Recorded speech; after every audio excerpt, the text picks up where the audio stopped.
Guys, come on.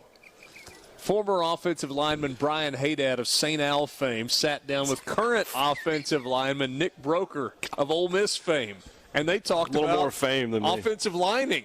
Here it is.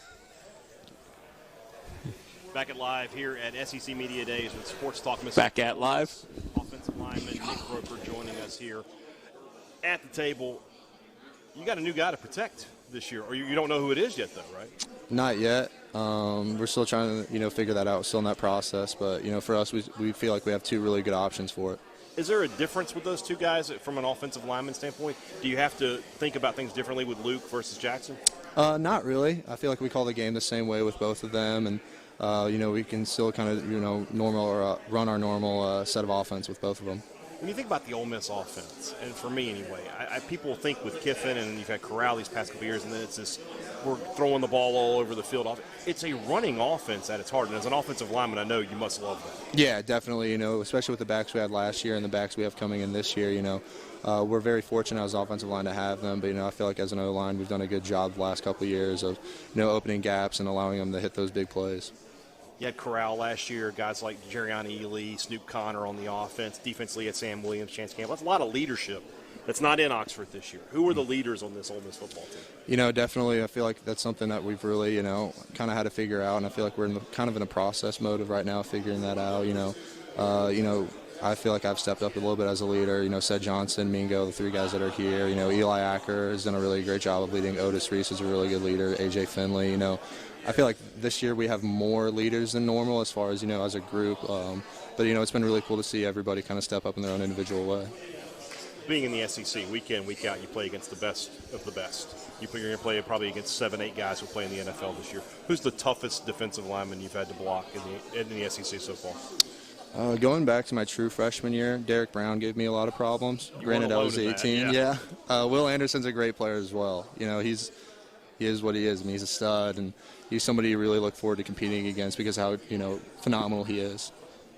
One of the other questions I asked Cedric, when you lose players like Matt Corral and the guys you lost offensively and the guys you lost defensively, you won 10 games a season ago. Most people, especially in my business, would say, they're going to take a step back this year.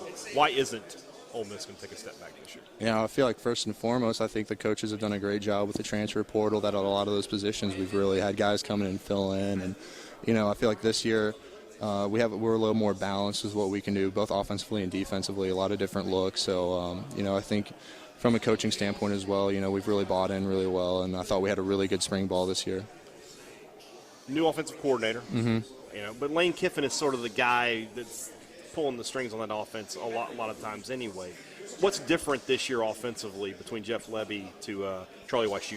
Yeah, definitely. Like you said, there's a little bit of tweaks involved, and I feel like that's just with any coaching staff, that comes in. Things are a little bit different and all of that. But I think he's done a great job. Coach Weiss has, and it's been really fun to learn from him and kind of have him around as well. You got a chance with the schedule, the way it sets up, to build a lot of momentum into the second half of the season. 4 non-conference games to start. You get Kentucky at home. That should be a massive football game. Mm-hmm. Both teams have a great chance to be undefeated. You have Vanderbilt, who a team that year in, year out, Ole Miss has a lot of success against.